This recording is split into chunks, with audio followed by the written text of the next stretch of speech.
evening, afternoon, everyone. My name is Mark. And I'm Zoe. And we are the Board Adventurers. We're coming at you today for our kind of thoughts of Pax Unplugged. I know you weren't able to make it this year, but I was able to go this year. So we're just going to share my experience for some of the events that we did out there. Yeah. So PAX Unplugged, as you know, is held typically the first weekend of December out in Philadelphia, Pennsylvania. So I went down there along with my wife and a couple friends, and we spent about 2.5 days of gaming. And we're going to show you kind of what we brought back, stuff that we bought down there too. Yeah. Typically with PAX Unplugged, we don't really go to a lot of other conventions outside of PAX Unplugged. So the venue is split almost into two different sections. So there's like the expo hall, which has a lot of the publishers that you'll see. You could buy games there. You could test play some games, some of the newer games that came out this year. And then on the other side, there's a playing area. So you can, rent a game in the library. You can join one of the tournaments. I believe there was some Magic tournaments. I think Lorcana was being played out there as well. So that was pretty cool. I'm just gonna go off of what we did for each day. Okay. So we'll just start with Friday. So Friday, we got there right around the time the doors typically open. Okay. We went in, and the first thing we did was we made a beeline for one of the outer booths that sells board games, because we knew from previous years that this area had some recent board games that they were selling. Okay. And we also took a look at their discount section. Yeah. So they were selling some games, some recent games even, that were either prototypes or like they were missing a couple pieces. They were selling them for cheap. So then we looked through there as well. Yeah, I remember the big thing with PAX too, whenever I'd go, is that they have a lot of newer release games.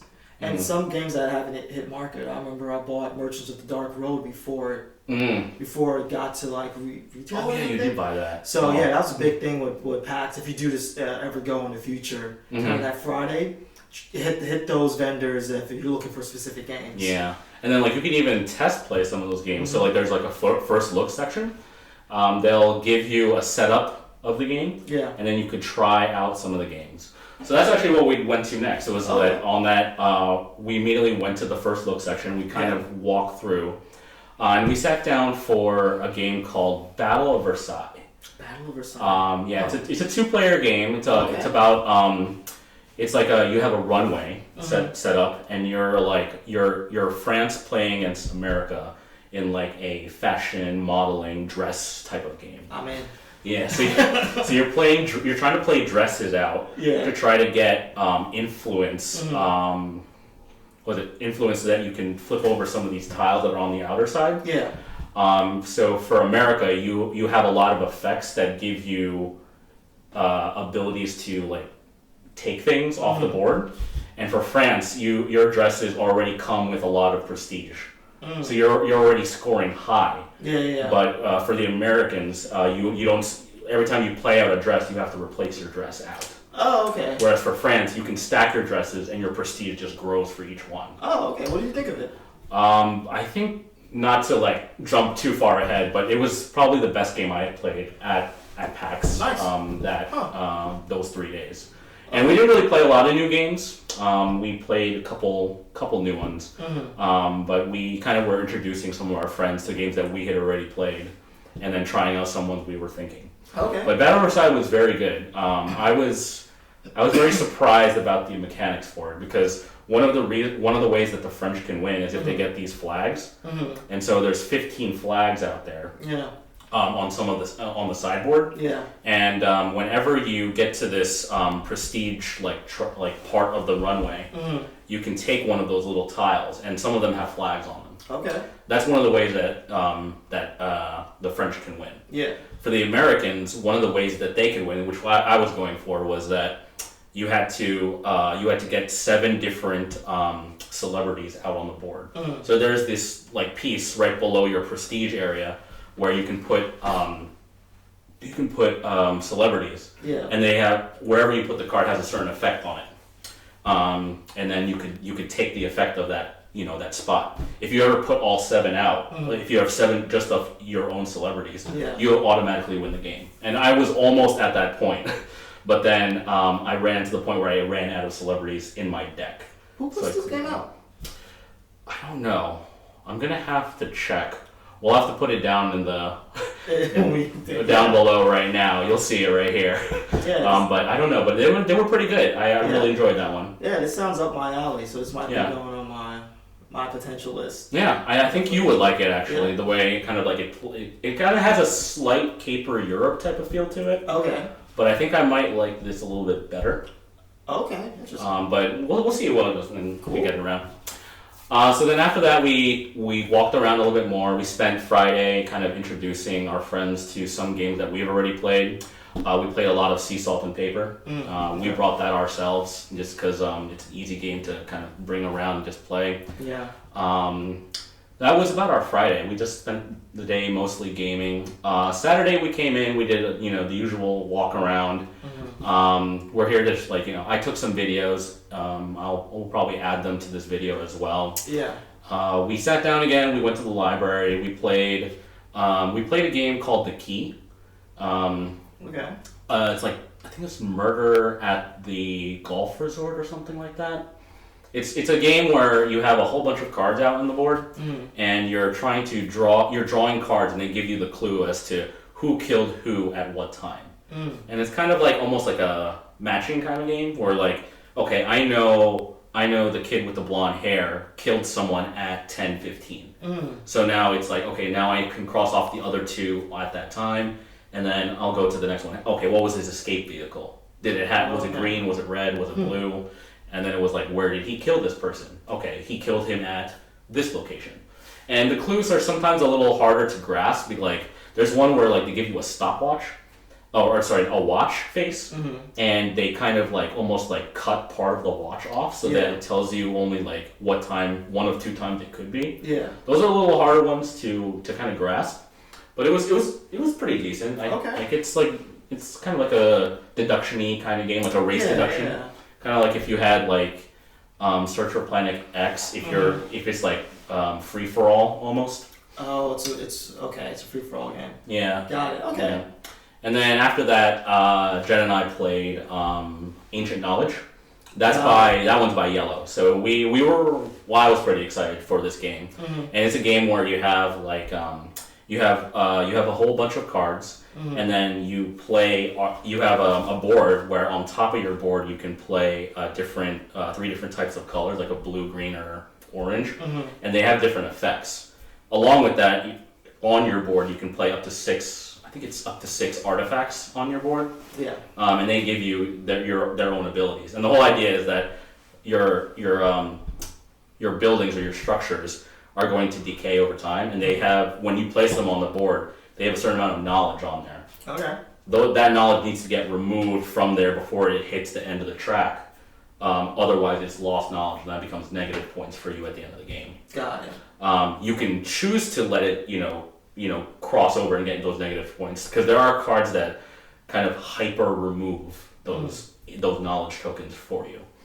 And then the artifacts will kind of let you kind of draw cards out, and you can discard cards to remove knowledge from structures, and kind of like that. Okay. It was okay. I think it's a very mechanical game. Yeah. Okay. It's interesting because it was a pretty hyped game from this year. I think so. There was a couple reviewers that had really liked Ancient Knowledge, and I can see the mechanics behind it. Yeah. But I wasn't too enamored after the end gameplay. I felt like I was doing a lot of drawing and then discarding and then kind of shuffling out the deck just to get cards that will let me kind of shuffle the cards around. Okay. It was okay, and I think I would need another play of it to kind of see what happened. Okay. All right. That Saturday, we just played a lot of other games. Yeah. Our friends ended up playing a game of Outer Rim. Did you play it? I did not play Outer Rim. Okay. We're not Star Wars people. Yeah, we showed up after they had started. They were already an hour into Outer Rim. But they enjoyed it a lot because they were big Star Wars fans. I definitely wanted to try a Star Wars game at some point. Okay. But it was pretty cool kind of seeing how it actually was set up on the board. After that we played a round of there's a game from Oink. What's that drawing game? Fake Artist. Yes, we played a round of Fake Artist Goes to New York. Yeah. Our group really enjoyed that. They were laughing really hard. Yeah. There was one where one of the moms from the group they were drawing. They drew. Their word was poop, and the part that they drew was body. Like the clue was body, and when I got my tile, it was blurry, so I didn't know what it was. Yeah. And I didn't want to ruin the round, so I was like, when I looked at it, it was blurry. I thought it said head, so I started by drawing the nose. And people were like, okay, that makes sense. I was like, okay, it's a head. It is a head. And it started passing around. And as it passed around, I was realizing this doesn't look like a head anymore. It looks kind of like a boot. Like, is it a heel? Is it a toe? I was like, I don't know. So I ended up just drawing another piece of what I thought was like an ear. Yeah. And I think I got called out. Yeah, I got called out. And that's funny. Yeah, they were like, you are definitely the fake artist. Like, I wish I was. Yeah, that game's a fun game, and I think we're a pretty big fan of Oink games at this point. Yeah, a good amount of their games. But yeah, cool. Yeah, and then there was we played another Oink game. We played Town 77. Oh, so it's a game where it's like you have 7 tiles, like you have to. It's like a Sudoku type of thing. Yeah. So you have 7 different shapes and 7 different colors. You can never have the same shape or color in one row or column. Okay. And you're trying to just play it out that way. Got it. It was pretty fun. It was very thinky. It was a lot more thinky than I thought it would be. And I'm just getting more and more surprised by Oink games. Yeah. Because they're throwing out some really good ones. Yeah. I have an Oink game too. I haven't pulled out yet, so we definitely should play that one. Yeah. Is that Deep Sea? It is Inside. Oh, Insider. Yeah. Oh, I've heard good things about Insider too. Okay. And then on so that was Saturday. We probably played a couple more games. I don't really remember. It was we just spent a lot of time just playing games. On Sunday, we had to leave early coming back, up north here because we live closer to New York. I went in early around 9 a.m. And I went to the CGE room. Because they opened at 9 a.m. And I was able to sit down and play a full game of Starship Captains. Okay. Starship Captains. Gotcha. And it was better than I thought it would be. I looked at the cover, and I really honestly thought that I wouldn't like the game. It looked a little too kiddish for my taste. It looked a little too, It was always on my radar to buy because I like Star Trek and it's like kind of like a Star Trek parody, but I was like, I don't think you would like it. I was like, no one in our group is going to want to play this game, so...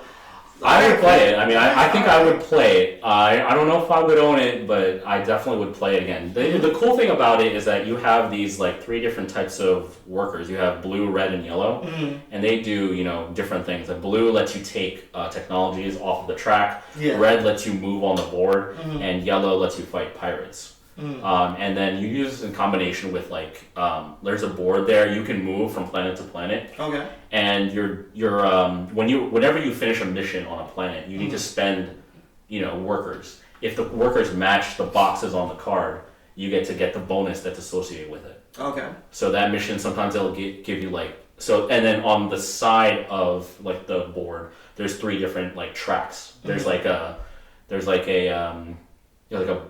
orange, a purple, and a black track. That's what I call it. I think they're spaceships or something like that.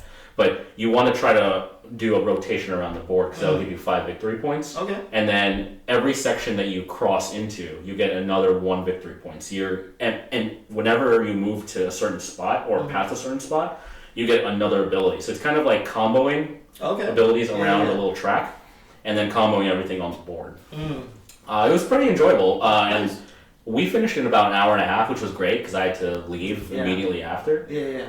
But for an hour and a half game with a teach, it was pretty good. It was very enjoyable. I was very surprised at how much I enjoyed it.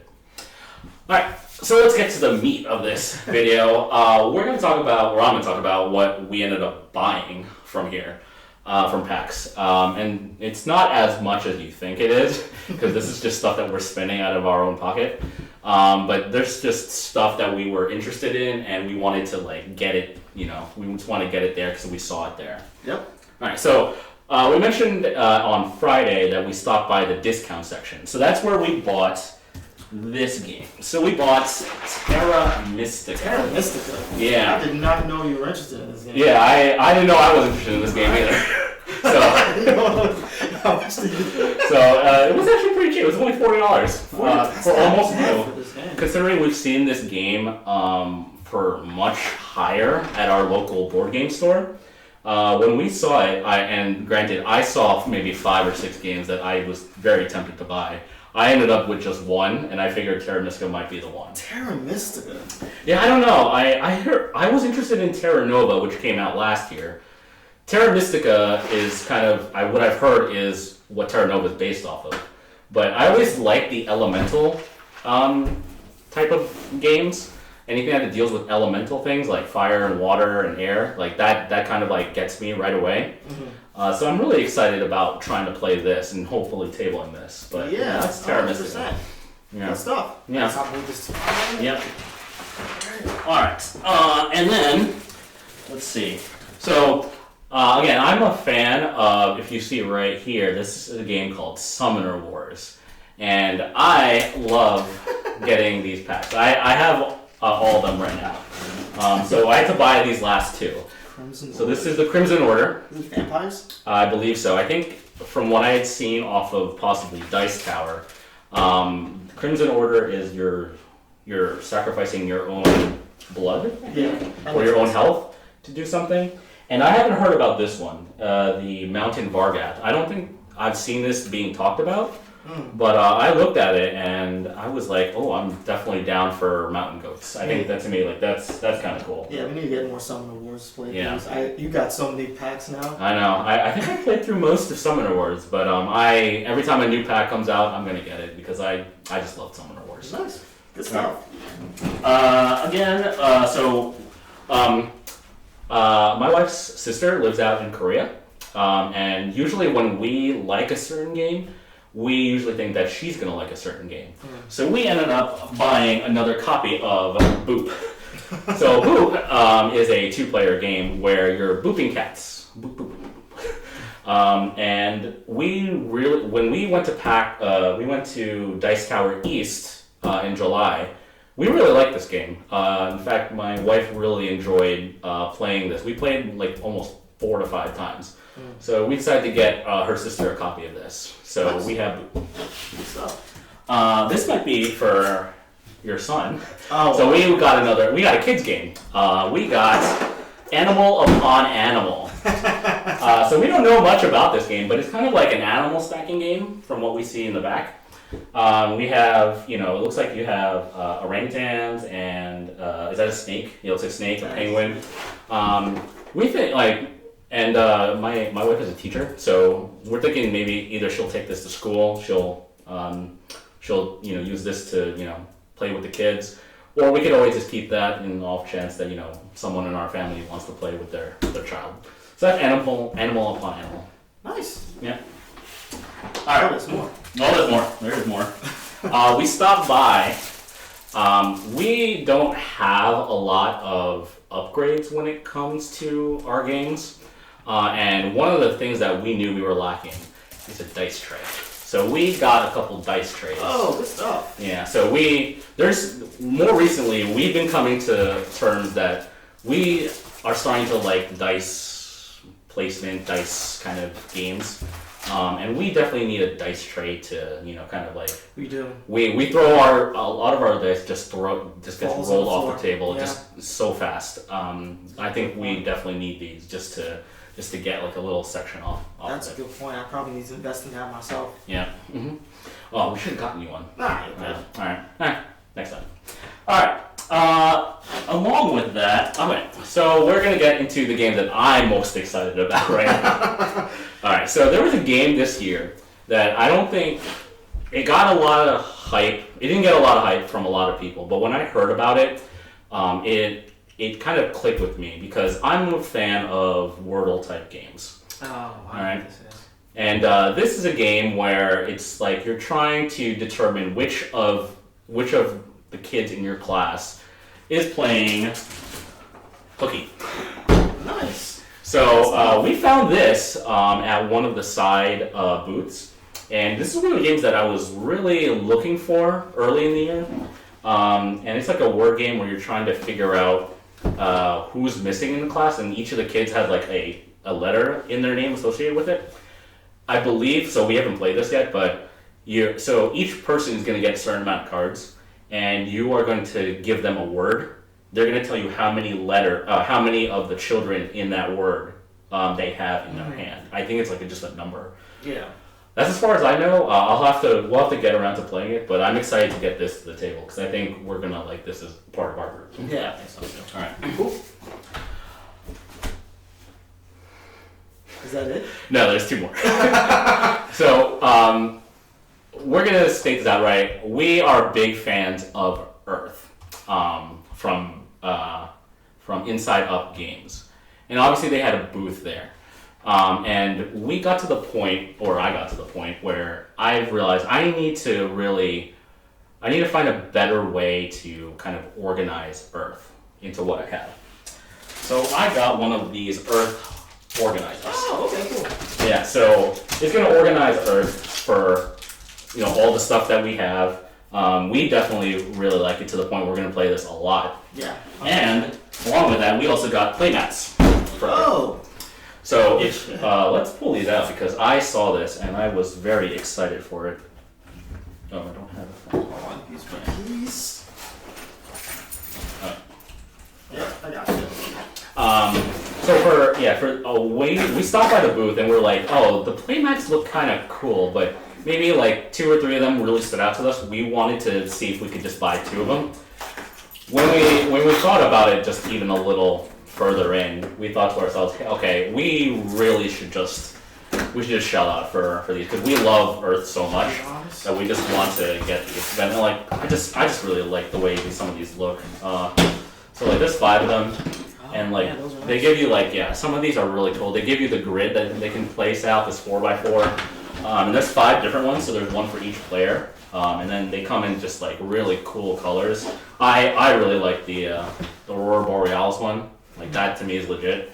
So that's, so we decided to get this. This is definitely going to be going into the game because whenever we play with our group, we just have a fun time doing it. Yeah, that's a good idea. Because the game takes up a good amount of space, especially when you're building out your tableau. Yeah, and sometimes you don't know where your tableau ends. And I like the idea of shifting your cards on this.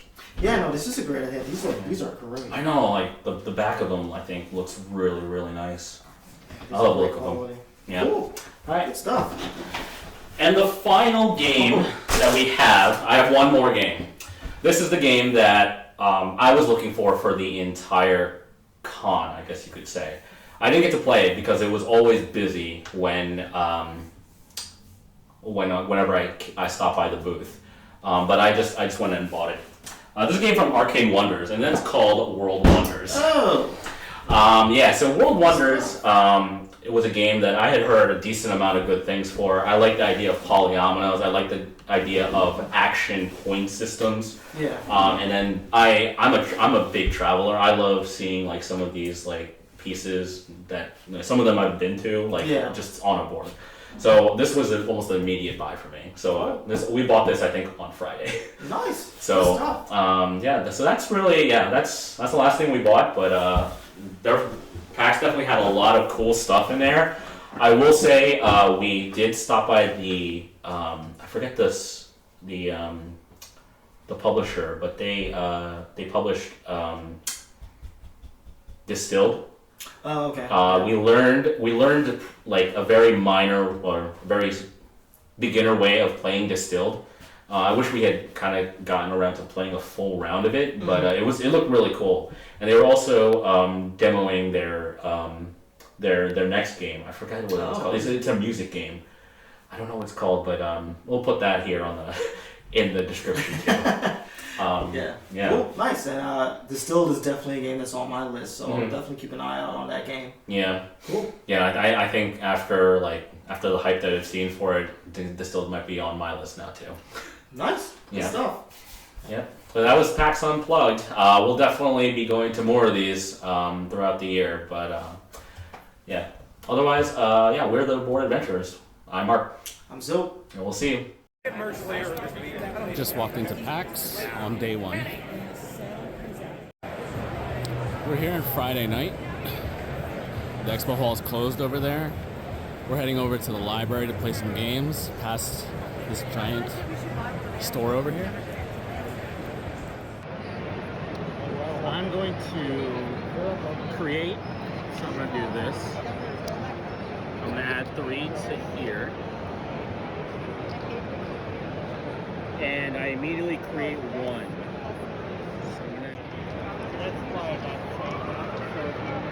That is good, better now. 48. All right, go for it. All right. Everyone else is good? Yeah, great.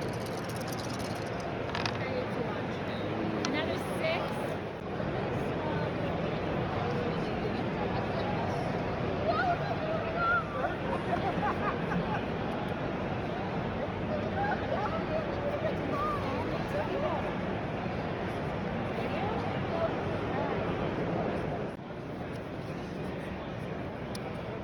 The Battle of Versailles is it's a game for 2 players where one takes the role of France and the other the US. They face each other in a duel where they have to put their best dresses into play and attract the celebrities of the moment.